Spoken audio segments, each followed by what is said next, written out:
You're listening to the Naked Bible Podcast. To support this podcast, go to nakedbiblepodcast.com and click on the support link in the upper right-hand corner. If you're new to the podcast and Dr. Heiser's approach to the Bible, click on New Start Here at nakedbiblepodcast.com. Welcome to the Naked Bible Podcast, episode 69, Leviticus 6 and 7. I'm your layman, Trey Strickland, and he's the scholar, Dr. Michael Heiser. Hey, Mike, how you doing this week? Very good. Good to be back with you, Trey. Yeah, I'm still recovering from the last show. Yeah, well, I hope folks seem to like the interviews, and we like doing them, so I don't think this one's going to be, or that one's going to be any different in the long run. I think people will really find that fascinating. People who find it, now that it's been out for a while, they're going to find it later, and I'm just willing to bet that one's going to have a long lifespan. Yeah, absolutely. It's a subject matter that normally doesn't get any light on it, so I'm glad we're doing it. Yeah. Well, back to the humdrum world of Leviticus, I guess. I shouldn't say that because I got an email from someone that said, "Quit apologizing for doing Leviticus." Yeah, really. I mean, it is interesting and it's much needed.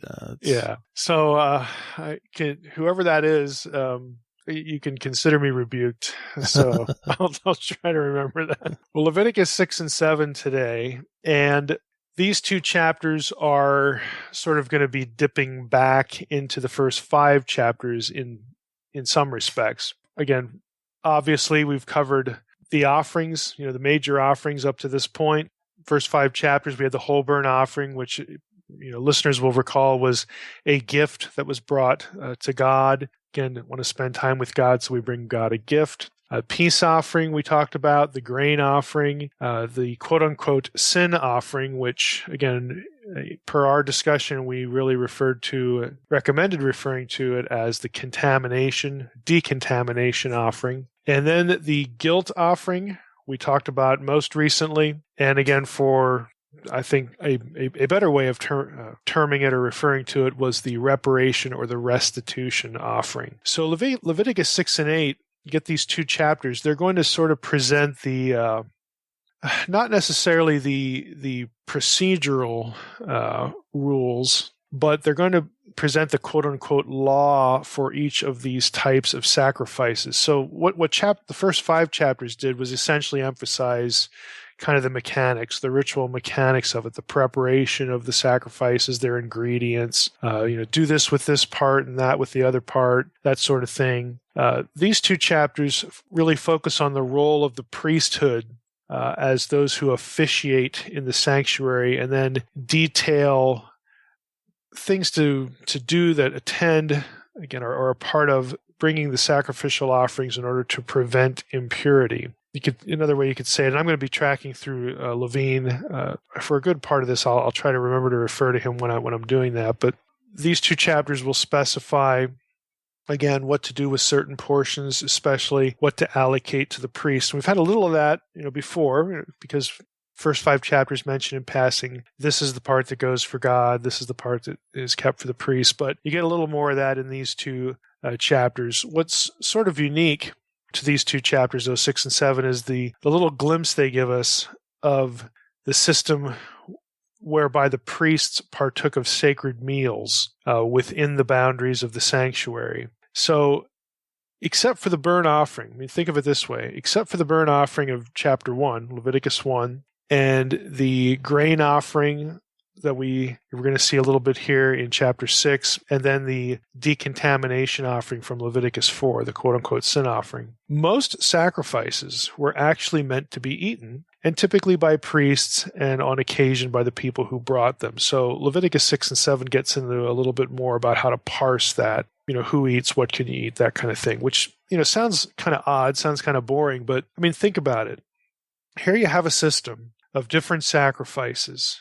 And we typically think, again, evangelicals, Christians, whatever, Christians of any variety, think of the sacrificial system as, lots of blood and slaughter, and we again filter it through the work of the cross, and how all of this is about forgiveness of sins, and these animals have to die, and whatnot. And it feels like just this slaughtering waste, like a waste of these animals, but it's actually not. Most of what is offered, again, was consumed, eaten by someone, again, except for those exceptions that I just listed. So it's not just this wanton waste of animal life. I mean, you're going to, be eating livestock anyway in the ancient world, but, specifically to the sacrificial system, it has a lot to do with, again, who is eating what, who's participating, who's not, and again, what parts and that sort of thing. So it's not, again, just this total waste. And I think it's worth us thinking about this system, which was very careful to distinguish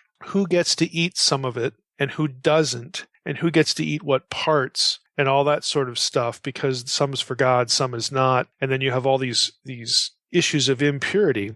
I'm hoping that people, this question pops in their head. Does this have any relationship to communion?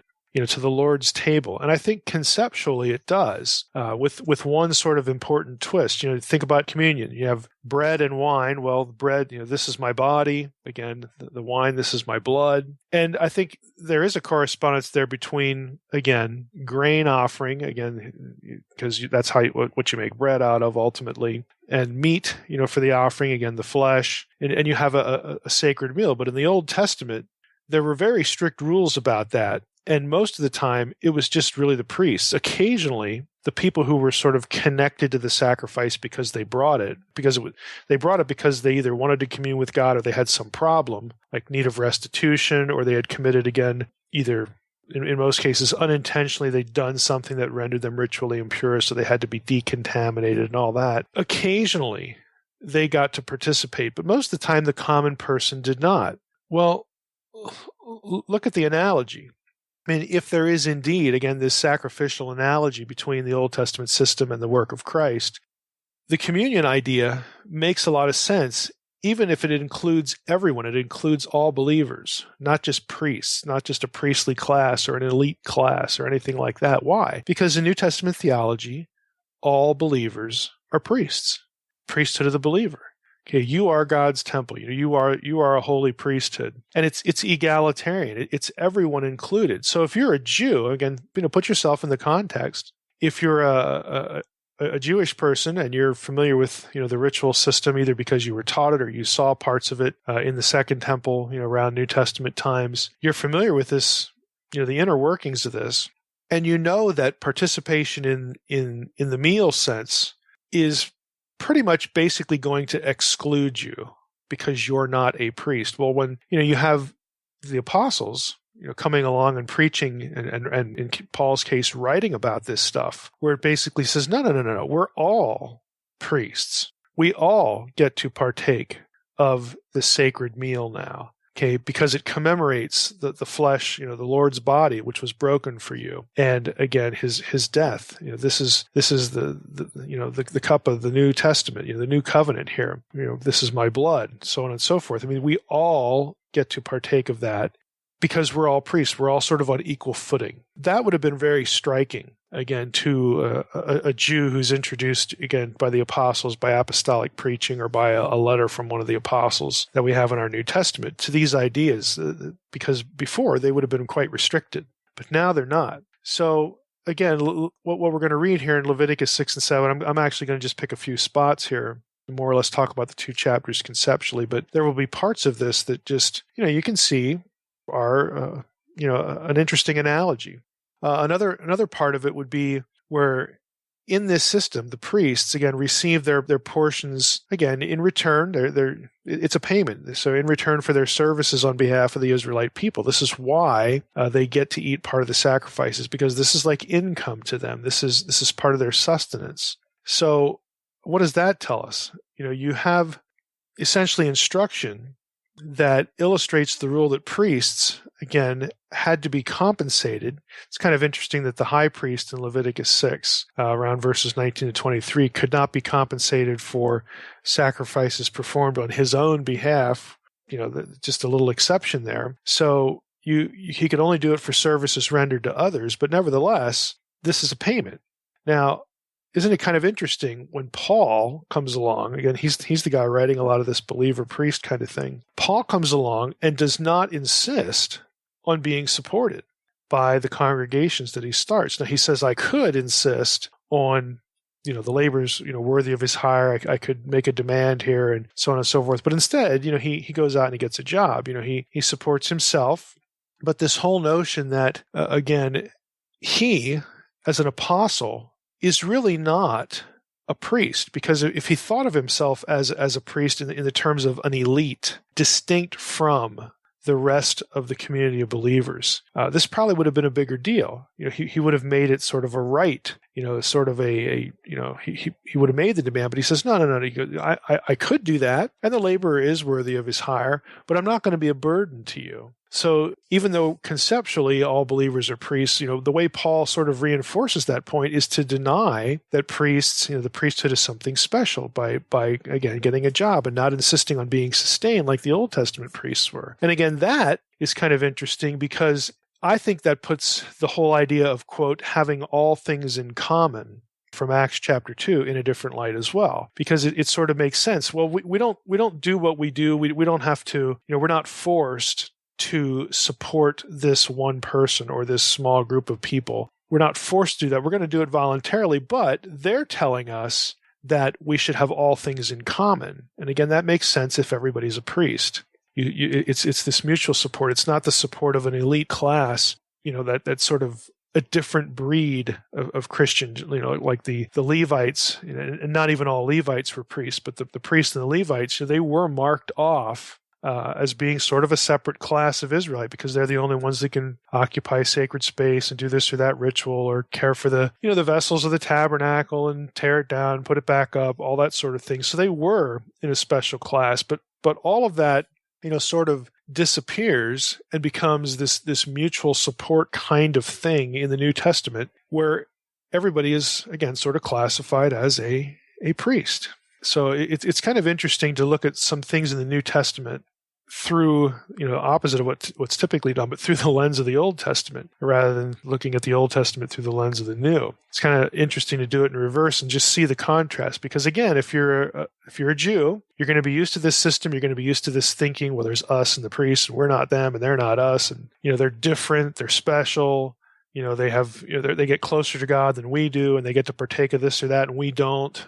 Again, that's not on the table when it comes to the New Testament church. We mutually support each other. We don't make these kinds of demands. We all participate in the sacred meal because we're all priests. And it's just a totally different way of looking at things. Now, by way of actually jumping into the chapter, or chapters 6 and 7, they break down pretty easily. Again, for those who didn't listen to the last episode, not the interview, but the one before it, we actually got into chapter 6 a little bit, because there's a difference in versification in the Hebrew Bible and the English Bible. So technically where we'll actually start today is really in the English Bible, Leviticus 6:8, but we'll just go back to the beginning to break this down. The first 16 verses of chapter 6 really deal with the whole burnt offering, and again, the meal offering, the grain offering, since they were part of the public cult. So they're talked about first. What we're going to find is that there's a series, again, of kind of groupings of the offerings in these two chapters that are going to get commented in order. And they're going to really proceed from the most sacred public offerings on into sacred offerings that are sort of private worship, private matters. So the first 16 verses start off with the public rituals, the olah, burnt offering, and the mincha. And really, these offerings they're public because they often occur in conjunction with national events to mark special days or part of festivals. The Sabbath, again, coming of the Sabbath, that sort of thing, which concerned everybody. So Leviticus 6 again starts off talking about those, and then it transitions to the sin offering, again the decontamination offering, and the guilt offering, what we're calling the reparation or the restitution offering. And those two really aren't regular features of what scholars would call the public cult, the public sacrificial proceedings. Instead, they're sort of expiation sacrifices, expiation rituals, usually performed by individual Israelites or on behalf of individual Israelites. Again, and that makes sense because if you have to bring a chatat, again, the sin offering, it's because you personally did something that rendered you impure. If you have to make restitution, well, that's a personal matter. So that becomes, again, a personal situation, a personal sacrifice, as opposed to something that involves the whole community. So in Leviticus 6 and 7, those are sort of divvied out that's how they're literarily arranged. Talk about the public ones, talk about the private ones. You get further into Leviticus 7. You have offerings that are sort of in other parts of Leviticus called less sacred. Again, these are sort of personal worship offerings. They're less sacred because of the way they do or don't involve the priesthood, and if they're public or not. And then again, that's really the way the chapter ends. Parts of the sacrificial offerings that are shared by the priest. The last few verses of Leviticus 7 are, again, sort of divvying up the portions that the priests get. So chapter 6 and 7 are sort of an overview of, who gets what's public, what's private, that kind of thing. So it's just it's a rehearsal of what's gone on in the first 5 chapters, but just sort of looking at it from a different angle. Now, what I want to do is just drill down on a few points that I think are sort of interesting in these 2 chapters. And the first thing that we'll hit, I'll just read here in Leviticus 6:8, the beginning of our whole section for this episode. It says, "The Lord spoke to Moses, saying, Command Aaron and his sons, saying, This is the law of the burnt offering," and then so on and so forth. Well, this is the first time we get the word law, Torah, in Leviticus. And in these 2 chapters, Torah is going to occur 7 times. So we might want to ask ourselves, well, why use this word here? Why didn't it show up earlier?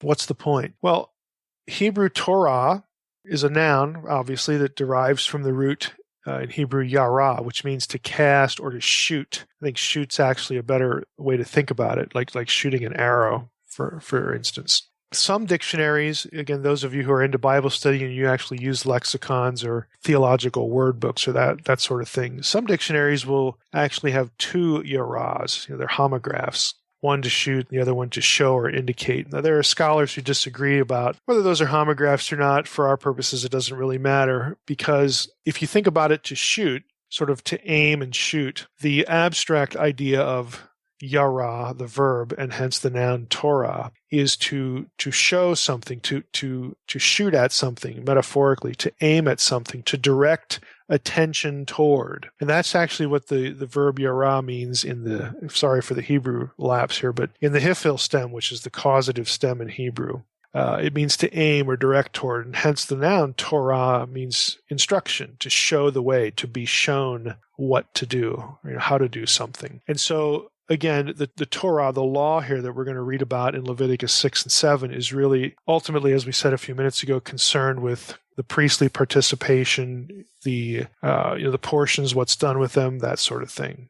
In verse 9, we keep reading the rest of that verse. It says, "This is the law of the burnt offering. The burnt offering shall be on the hearth on the altar all night until the morning, and the fire of the altar shall be kept burning on it." So the fire here was not supposed to go out. And again, think about it. The burnt offering was the first sacrifice we talked about. It's sort of the initial one. When it's used in combinations with others, it sort of breaks the ice, so to speak. I want to spend time with the Lord, or I have a matter that I need to take up with the Lord. So the first thing we do is we bring a gift. Again, the whole burnt offering was a gift. Going to God's house, we're going to bring a housewarming gift, that sort of thing. And we talked about how the principle is that even on your best day, even if you don't have an impurity issue that you have to get taken care of, or a reparation issue that you got to get taken care of, even on your best day, it's still a fearful thing. There should be trepidation. There should be caution about approaching God's space, about going to God's house, that sort of thing. Well, here in verse 9, the daily burnt offering. And they would do one in the morning and another one in the evening. You can read about that in Exodus 29, 38, and so on, in Numbers 28. This is what it's talking about here in Leviticus 6, that in the morning we do one, in the evening we do one, and you're never supposed to let the fire on the altar of the burnt offering go out. And so, why? What's the point? Well, again, you always want there to be, again, try to think abstractly, you always want to be you don't want the housewarming gift to sort of, the effect of that to sort of go away. You want there to be a good, relationship between you and God. We don't want to let this fire go out because we're conscious of needing a good relationship, with the Lord at all times, morning and evening, 24/7, that sort of thing. And so it was designed to be a reminder of, again, bringing that gift to God's house, initiating contact with Him, and again, having Him accept that contact, accept the presence of human beings in His presence. And so the fire was supposed to be kept burning as, again, just a signal for that, to always be conscious of that. In verse 10, it says, "The priest shall put on his linen garment and put his linen undergarment on his body, and he shall take up the ashes to which the fire has reduced the burnt offering on the altar and put them beside the altar." Okay, so we have this sort of odd reference in the midst of this because, while the fire is still burning, you got ashes, you got to take care of that issue. We're not going to get into the rules and regulations for that. But here we have this comment in verse 10 that I thought was kind of interesting. The priest, again, putting on this linen garment and his linen undergarment on his body. You say, well, what is that about? Well, it actually harkens back to something in Exodus 28. Exodus 28:42 says, "You shall make for them," again, instructions for the priestly garments in that chapter, "you shall make for them, for the priests, linen undergarments to cover their naked flesh. They shall reach from the hips to the thighs." So there's actually a rule about wearing undergarments so that you're not exposed. You say, well, who's going to run around lifting the priest's robes? Well, that actually wasn't the point because of the way the altar was made. If you go back even further in Exodus, that was Exodus 28:42. You go back even further in Exodus to Exodus 20, when the instructions for the altar are talked about, you read this in verses 25 to 26. "If you make me an altar of stone, you shall not build it of hewn stones, for if you wield your tool on it, you profane it. You shall not go up by steps to my altar, that your nakedness be not exposed on it." Now we know from later times in Israelite history there were steps that were part of the altar complex, and so this was actually a rule, a law that you don't want to go up, because if people are sort of gathered around you, not only will your naked flesh, quote unquote, be exposed, which is, again, one of the reasons they give them linen undergarments, but also because people will see that. And there's some sense of indecency there, just on the surface. It's actually a little more involved in that, because one of the contrasts to this in ancient Near Eastern religion, and we know this from ancient Near Eastern art, is that a lot of pagan rituals, pagan sacrifices in their temple complexes actually show priests officiating, doing their thing in the nude. And so there are a lot of scholars that think that part of the reasoning, other than just sort of regular decency, that kind of thing, part of the reason why this is a concern in Exodus and Leviticus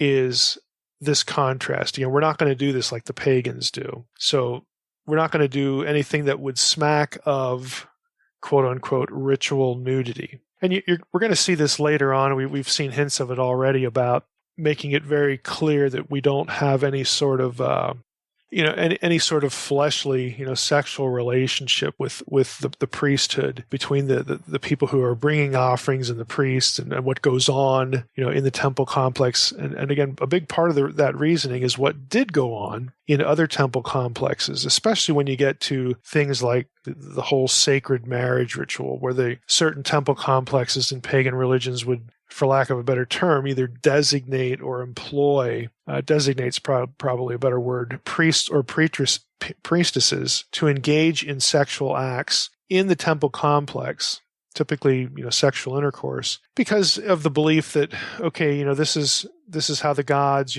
bring fertility to the crops, and this is how the gods do this or that, and so we're going to mime what they do so that, our crops will grow and that sort of thing. So all that kind of association is sort of driven out of the Israelite cult, and even to the point now where the priests have to wear undergarments so that nobody sees their body parts. And again, so you have a decency issue there, and you also have, again, this contrast to what paganism is doing. And why should we care about our body parts, below our waist, or our genitals, or something like that? Well, in the ancient world, ritual nudity and this kind of thing was associated with life. This is how you get living things, through sexual copulation.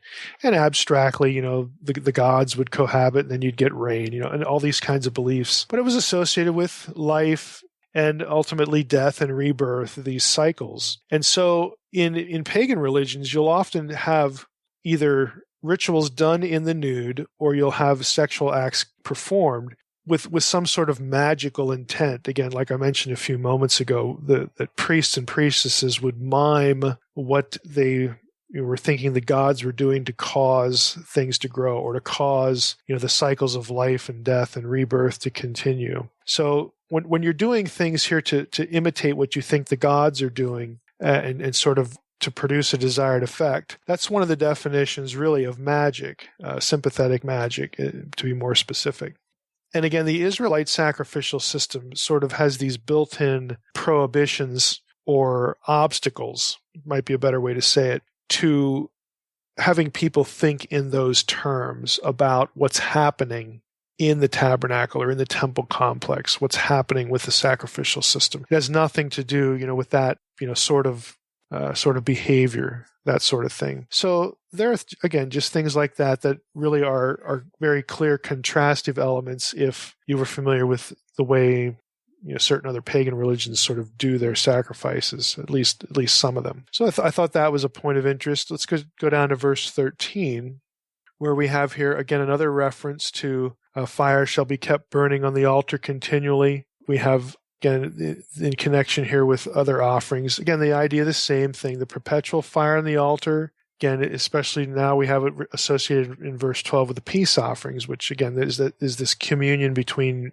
me and God kind of thing that we talked about earlier. Here, the fire on the altar that is supposed to be kept burning indicates that the people, again, were attendant on God at all times in the sanctuary. We want to maintain this relationship. It expresses a continual devotion. Again, those sorts of ideas. So they were very conscious of the, again, visual, symbolic value of certain acts, in this case, not having the fire go out, to message theology. Very, very conscious of that. Let's go down to verse 18. Again, we just want to keep moving through the chapter here. We have here, every male among the children of Aaron may eat of it. It's specifically talking about food offerings.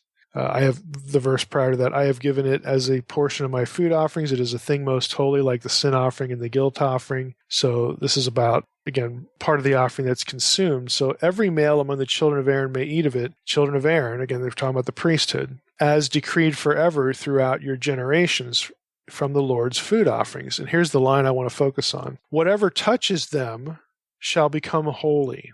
Now, I actually think, and here's the reason I bring this up, I think this is actually a mistranslation. It creates the impression of, whoever touches one of these offerings is going to be all of a sudden become holy. And we've talked before about the concept of holiness doesn't necessarily mean a moral quality, but it's a state of sanctity, a state of ritual purity. And Levine says, let me just quote Levine here. I think his little section on this is kind of interesting. And I agree with him. I think what he says makes sense here. He says that we ought to translate this instead. Instead of saying whatever touches them shall become holy, Levine says, rather, anyone who is to touch these must be holy or in a holy state. And the issue is the Hebrew word, the verb here, yikdash. Now that, again, for those who know Hebrew, this is an imperfect form, imperfect conjugation. And the imperfects have a bit of a flexibility to them. It can denote an event ongoing. It can denote an event that hasn't happened yet, shall be, something. It can also denote something that must occur, must be. Again, you can translate an imperfect conjugation form in a variety of ways, and Levine is saying, look, it makes more sense to say that whoever touches these must be in a holy state, must be holy. And here's his explanation. He says, similar statements pertaining to the sanctity of the altar occur in Exodus 29 and Exodus 30, specifically Exodus 29:37 and Exodus 30:29. The problem of interpretation concerns the verb yikdash. Does it mean will become holy as a result of contact with a sanctified substance or object? Or does it mean must be in a holy state? before being allowed to come into contact with a sacred substance or object. So that's the issue. Several scholars, he says, most notably Menachem Haran, have argued for the former. Haran has formulated a theory of contagious holiness, according to which the sanctity of holy objects and substances is communicated or conducted to all that come into contact with them. Now, Levine's going to disagree with that, and I'm on Levine's side of this. He says, although the verb kadash itself often connotes resulting holiness, it is more likely that here it refers to what must occur prior to contact with the sacred. Our verse simply means that only consecrated persons, only persons who are in a state of holiness, may have contact with sacrificial materials, a notion that reinforces the opening of the verse, again, which says that only Aaronic priests may partake of the sacrifices. Similarly, in Exodus 29:37 and 30:29, the sense is that only consecrated persons may have contact with the altar. In fact, there are indications that holiness was not regarded as contagious at all, unlike impurity, which was thought to be highly contagious or highly communicable. This contrast is brought out clearly in Haggai 2:11 through 13. I'll read part of that. It says, "Thus says the Lord of hosts, ask the priests about the law. If someone carries holy meat in the fold of his garment and touches with his fold bread or stew or wine or oil or any kind of food, does it become holy?" The priest answered and said, "No." Then Haggai said, if someone who is unclean by contact with a dead body touches any of these, does it become unclean? The priest answered and said, yes, it does become unclean. So Haggai 2 actually makes the point that Levine is arguing for. Look, there's no such thing as contagious holiness, while there is such a thing as contagious impurity. So it's best to read Leviticus 6:18 as saying, whatever touches, again, stuff that's associated with the sacrifice or the altar must already be holy, must be sanctified. So again, I wanted to address that because the ESV and other translations typically render this as though the priest could sort of touch something and become holy by it. Again, that isn't actually what's going on here. It doesn't make sense when compared with other scripture. Only people who were in a state of ritual purity, quote unquote holiness, could touch these things. And again, think about it. We're talking about food offerings. Okay, who today gets to touch the food offering? We all do, because we're all priests. Okay. Again, put yourself in the context. If you're a first century Jew, you're getting exposed to Christianity, apostolic teaching, and along comes Paul or somebody else, or Peter, use the language as well, that we're all priests. We're a community of priests, the priesthood of the believer. It was just something totally new to them.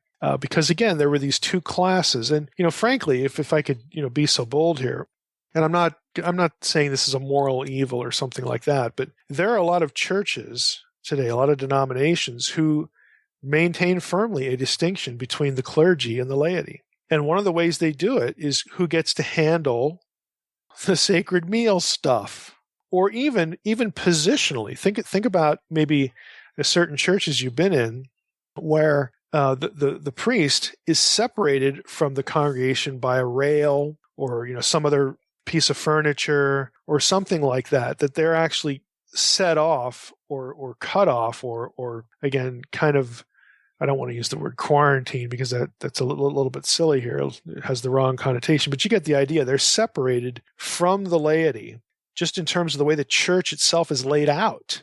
Again, having this distinction between clergy and laity, whereas if you were in the first century and you're reading, again, Peter's comments and Paul's comments about participating in the sacred meal and being a believer priest, and the presence of God isn't something that you can't tread on, it's in you, okay? These ideas were quite contrastive to what they had grown up with as Jews, and frankly, even Gentiles, because Gentile systems of sacrifice are also going to have this real strict distinction between priest and laity, priest and congregation, against those who are sanctified and those who are not, or who sort of need some sort of special permission, against some special sanctification to approach sacred space. Those distinctions are demolished in New Testament theology. And I'm not saying that churches that still do this, they're committing some sort of moral evil, because in a neutral way, in a neutral setting, the thought could be, again, I can't think the thoughts of any particular priest or minister in any particular denomination. But the thought is, again, to teach the congregation that there's a distinction between holy ground and non-holy ground. And when we're talking about, the quote unquote, the elements, of the Lord's Supper, that's special, that's something that's, has a sacred feel toward a sacred, property to it. Again, I'm not endorsing the language. I'm just trying to communicate what the idea is. But that isn't something where we just let our kids run around, after the service, because we want to teach people that this is holy stuff. This is a holy act. There's holiness, and then there's, something that isn't sort of, there's space that isn't used to perform, sacred rituals or to do sacred things, even like preaching.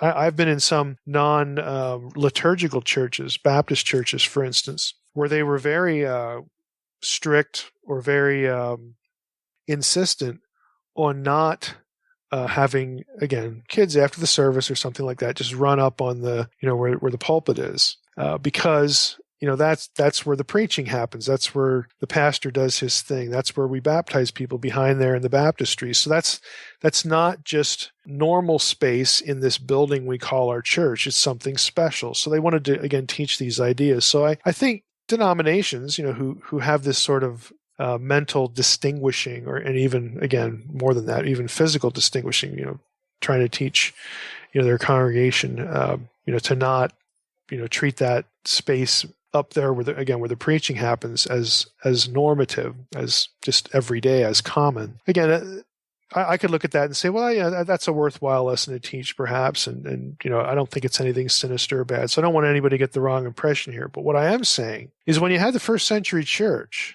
they don't have fancy buildings, they don't have temples, they met house to house. Nobody's building an altar in a house and saying, don't let your kids walk over that part. They're not doing that. These distinctions in the apostolic church of the first century, were just not there. There was commonality because we were all believer priests, and we all get to partake of the Lord's table, the sacred meal, again, and the logic that went to it. We all have access to God.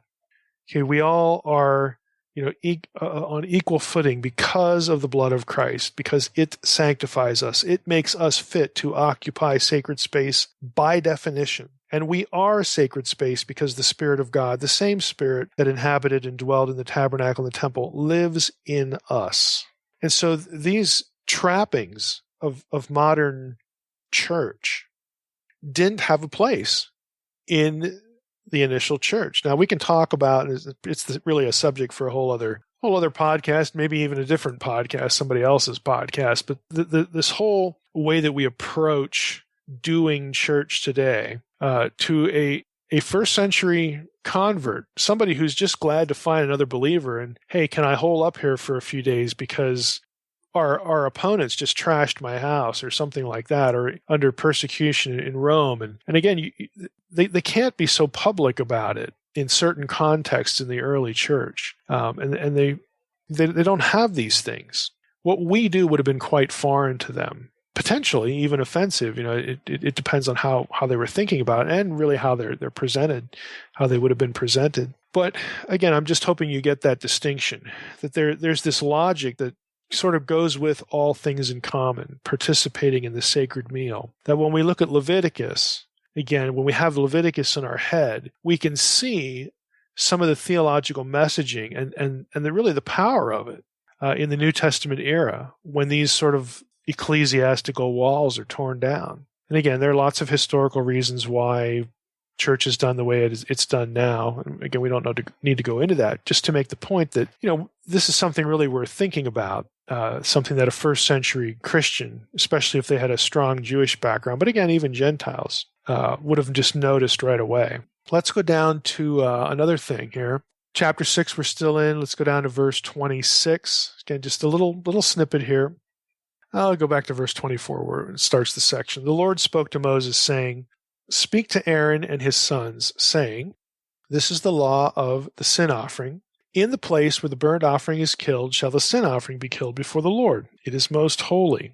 Here's verse 26. The priest who offers it for sin shall eat it. In a holy place it shall be eaten, in the court of the tent of meeting. Whatever touches its flesh shall be holy. Again, here we go back to that sort of thing. And again, agreeing with Levine, the point of that is the person who touches it must already be holy, must be sanctified. And when any of its blood is splashed on a garment, you shall wash that on which it was splashed in a holy place. And the earthenware vessel in which it is boiled shall be broken. Just destroy it. But if it is boiled in a bronze vessel, that shall be scoured and rinsed with water. And you say, well, what in the world is going on here? Well, to quote Levine again, he says, should any sacrificial blood stain a garment, that garment must be laundered, because it would be improper if any blood of the sacrifice was not used for its only legitimate purpose. You can't just have the blood of the sacrifice out there willy-nilly on other stuff, because the blood of the sacrifice was there for a specific application. It was to be used very specifically for a particular thing, and to have any of it not used for that thing or that procedure, was bad. We can't do that. That's an improper use of the sacrifice. So Levine continues, the blood of the sin offering was to be placed on the horns of the altar, and the rest poured down on its side, as ordained in Leviticus 4:25. That's what you do with the blood. If any of it gets on a garment, that has to be washed on sacred space. Okay, we just read the verses. Again, because you can't allow the blood of the offering to be put to any other use. And you can't just let it go out on non-sacred space. I mean, it's a way of enforcing this idea, the difference between the sacred, and the profane. Now, what about the, breaking up the earthenware? Well, that's because earthenware, I mean, think about it, was to be destroyed, and the metal, if you boiled it in a metal container, then that just had to be washed. But earthenware is more porous. In fact, it's quite porous, and so the earthenware, a piece of pottery, again made with clay, would absorb particles of the flesh and, of course, the blood that had been boiled. It had been used for boiling. So you can't have, again, the risk of having any part of the flesh or the blood go somewhere else or be put to a different use, and you can't really get it out of earthenware, so you have to destroy it. If you're using a bronze vessel, something like that, hey, that you can just wash. Again, do it on sacred space, but that you can wash and rinse with water. But the earthenware stuff, if that's what you're using, you just have to destroy it. Again, it's this idea, teaching by, physical object lesson, that the blood of the sacrifice is for this place only and is for this use only, that sort of thing. Now, in chapter 7, just a couple of things there I want to mention real briefly. In chapter 7, verse 11, we hit some language that's a bit new. It says, this is the law of the sacrifice of peace offerings that one may offer to the Lord. If he offers it for a thanksgiving, then he shall offer with thanksgiving sacrifice unleavened loaves mixed with oil, unleavened wafers smeared with oil, and loaves of fine flour well mixed with oil. I wanted to comment just on the thanksgiving language. So we have the zavach todah, thanksgiving sacrifice or thanksgiving offering. Now, technically, in the immediate context, or at least in the context of the first few chapters of Leviticus, this would refer to a sacrifice specifically discussed in chapter 3, namely a sheep or goat, either male or female. Nevertheless, though, this ritual that involves the grain offerings, and you can't do it with leavened material as well. This ritual, again, as mentioned here in chapter 6, really is, again, marking the peace offering here as something you would do to express gratitude to God. And oftentimes in the Old Testament, interestingly enough, you will see offerings classified or labeled as thanksgiving offerings when they are when you're on the other side of escaping from some danger or some misfortune. Amos 4:5 is a verse that Levine brings up in his discussion of this. It's kind of interesting. He says, Amos 4:5, which I'll quote here, offer a sacrifice of thanksgiving of that which is leavened, and proclaim free will offerings.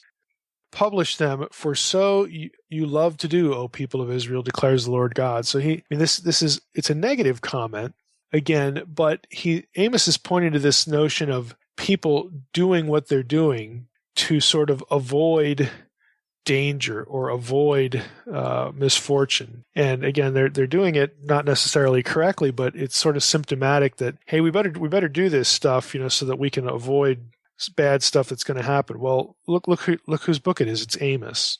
Okay, Amos, ministered just before what? The destruction of the northern kingdom. So, I mean, it's kind of an interesting verse, because here you have, again, people doing a certain thing, not in the right way or the right heart attitude, but like the prophet's running around here saying that we're all, we're going to get killed, we're going to get taken into exile and all this stuff. So let's just do some of these offerings and take care of business here. Well, that, again, isn't the way it's going to work. It's just kind of an interesting reference that they thought, again, the use of this offering or performance of this offering warded off danger. But typically the Thanksgiving offering is something that you would do when God did deliver you after the fact, not, again, to sort of use it as some kind of weird talisman, to keep bad things from happening, so kind of a superstitious kind of thing. Verse 30, last thing here that we'll mention specifically here in Leviticus 6 and 7. Let's go, we'll just take it from verse 28. The Lord spoke to Moses, saying, "Speak to the people of Israel, saying, whoever offers the sacrifice of his peace offerings to the Lord shall bring his offering to the Lord from the sacrifice of his peace offerings. His own hands shall bring the Lord's offerings. He shall bring the fat with the breast, and the breast may be waved as a wave offering before the Lord. The priest shall burn the fat on the altar, and the breast shall be for Aaron and his sons." Okay, I bring this up because here we have another new term, the wave offering. Hebrew is tenufah, which is from the verb hanaf, to lift or to raise. And basically, this was a gesture that was used to sort of show God what you were going to offer, show God the offering, sort of with the implication that when he sees it, he will accept it. Again, it's kind of interesting, because now we have, again, this added gesture. Like, well, does that mean that they didn't believe that God could see what they were doing? No, again, this is a human gesture. Again, part of the ritual that you are presenting something to God. And so it's not a statement of God's lack of omniscience. It's just, again, something you would do so that people could see that you are, again, exposing what you're doing to God, and he's going to accept it. Now, I also mention this because the order of this procedure that we just read has some significance. The priest, again, is entitled to what? To what part of it? The breast, mentioned in verse 30. And he's also going to get the right thigh, but only after God's share of the offering, the fatty portions had been burned on the altar. Remember, in previous sacrifices, we talked about God getting his portion first. Well, in 1 Samuel 2, this is what the sons of Eli were doing to violate the sacrificial system. In 1 Samuel 2, 15 and 17, we read, "Moreover, before the fat was burned, the priest's servant would come and say to the man who was sacrificing, 'Give meat for the priest to roast, for he will not accept boiled meat from you, but only raw.' And if the man said to him, 'Let them burn the fat first, and then take as much as you wish,' he would say, 'No, you must give it now. And if not, I will take it by force.' Thus the sin of the young men was very great in the sight of the Lord, for the men treated the offering of the Lord with contempt." So the sons of Eli, the priest of Shiloh, were not obeying the law that we just read, and lots of other things too. They were taking their portions of the sacrifices from the cooking pots even before the altar sacrifice had been performed by the priest. They were clearly violating Leviticus, and so they're taking what they want first before God gets what is due to him. So they're violating the specific procedure. Again, we're kind of familiar with the story of Eli's sons and how wicked they were, but I just thought I would mention this because it does sort of dovetail with what they were doing. The specific thing that God was angry at them for is actually mentioned, again, procedurally in this chapter, in this place. So that's what I wanted to hit on in Leviticus 6 and 7. I think for us, again, the big takeaway here is going back to how certain New Testament language would have been perceived by early Christians, especially early Jewish Christians. But again, I'm including even the Gentiles in here because they had this strong distinction between priest and laity, priest and clergy and laity. And all of that kind of thinking. You're in the fledgling beginning, church in Jerusalem. You don't have buildings. You're meeting from house to house. You're predominantly, of course, we went through the book of Acts here in the Naked Bible, a while back. it begins in a Jewish context. And here you have the apostles saying, look, we're going to partake of this sacred meal, all of us, to remember the Lord and his sacrifice. In the night he was betrayed, the Lord said, take, eat. This is my body broken for you. This is the blood of the covenant. This wine is my blood, the blood of the covenant. Again, these are elements of a sacred meal. And it's not just the priests, who are partaking of this. It's everybody, because we are all priests. We are now a priesthood of believers, because the Spirit of God dwells in us. Again, these ideas and the theological ideas that from which they were derived about how the sacrifice of Jesus made everyone, of course, initially Jewish, but then also Gentile, which was shocking, fit for sacred space, fit to be a priest of Yahweh, fit to partake of the sacred meal. It would have just shocked them, and I think it was a powerful statement of God's attitude toward his people. It's really moving away from sort of a national entity, I catch my wording here, a national entity, back to a family. And again, the imagery was important, and the theology that was attached to it was certainly important. All right. Well, good deal. Mike, isn't that chapter 7 kind of the last of the rules, instructions of it? Yeah, we're going to get in chapter 8 and chapter 9, you're going to get sort of the sanctifying of those who would be priests. Again, the procedures that were done to them to make them fit to start the ball rolling, that sort of thing. And then we're going to get into lots of different laws where we're going to get distinctions between ritual purity and moral purity and that sort of thing. Okay. Looking forward to that. Well, Mike, I'd want to switch gears a bit and ask you how the Unseen Realm is doing and how it's being received in the academic world. Yeah, I mean, the reviews have been really, really good. For those who want to sort of keep up with reviews, if you go to the companion website for the book, which is moreunseenrealm.com, and you click on reviews, there's a tab for reviews. There's somebody here inside the building gave me a piece of code that collects reviews and comments about the book from different, social media outlets. And that updates in real time. So you can sort of keep up with, what's being posted out there on the web. But I've had a number of people email me, professors at different schools that are going to require the book and really are liking the content. And I think you're not always going to have everybody agree with every point, and we know that from the beginning, but they find the book really stimulating. It's like, this, I've had people tell me, this is a book that every seminary student should read. Agree with everything or not, everybody should read this because it's just so packed, with information, sort of, gives you all these connection points. And that's gratifying, because that's really, frankly, what I was trying to do in the book, get people to look at scripture that way, and to have professors tell me that we're definitely going to require this is pretty gratifying. So I'm happy with it. So how does this affect current theology? I mean, what's the process in the academic world and changing theology? Is it going to be taught in seminary now? I mean, can you walk me through that? Yeah, it's up to the individual professor. Professors typically get to assign their own books. You'll get a few circumstances like with 100 level classes where a school will want the professors to use the same books, so everybody sort of starts out at the same place. But if you're doing elective theology classes and Old Testament theology classes, you can do what you want, and professors are going to do that. And I've had several tell me this is what we're going to do. I've had one, in fact, actually tell me that for their theology classes, the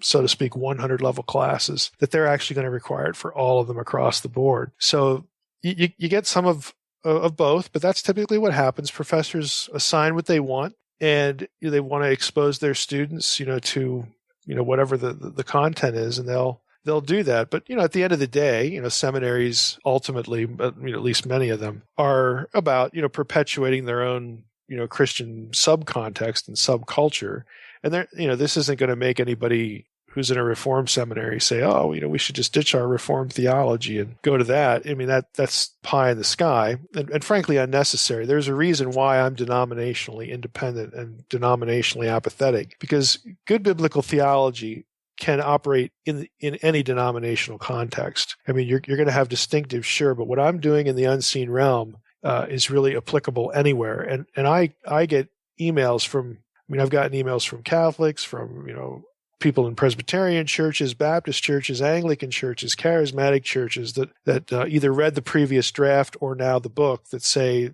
we're so glad for it. So it has broad appeal, again, regardless of the denominational situation. What are some of the criticisms you've gotten? Well, I haven't. Let me try to think if I can think of a specific one. Has one group or another given you more blowback than the others? Well, there's one on Amazon, where the guy reading it that says he's warning fellow Calvinists that I'm going to say non-Calvinistic things because Heiser is an Arminian. But that's actually a good illustration, because look at that statement. It tells you that the person would have difficulty reading something and not filtering it through denominational labels, or preconceived labels.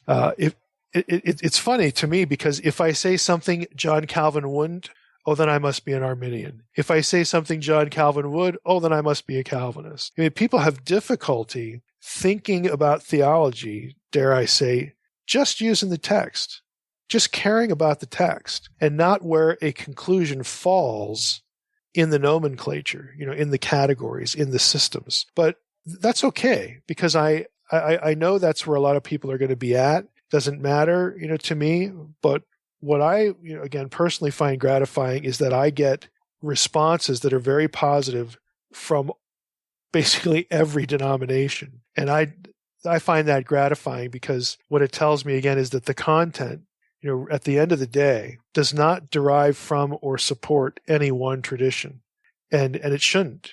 Biblical theology shouldn't just be sort of cloistered away in one tradition or processed, through one tradition. And what I'm hoping is that people will start to see. They'll actually spend time on sites and look at the reviews and say, well, gosh, the Calvinist over here likes it, and I'm an Arminian and I like it too. You know what? Maybe we shouldn't really be pigeonholing theology in these systems. Maybe we should just sort of start thinking more about the text and the interconnections in the text, and not care so much about, again, the labels and the nomenclature and all this sort of thing. That long term, that's what I hope happens, to get more people who just think outside those boxes and see. Because people in other boxes like this book just like they do, and maybe it'll help people think that way. Yeah, I'm going to call that, relying on the text, common senseism. I just coined that right there. Yeah, there you go. Common senseism. Good trademark.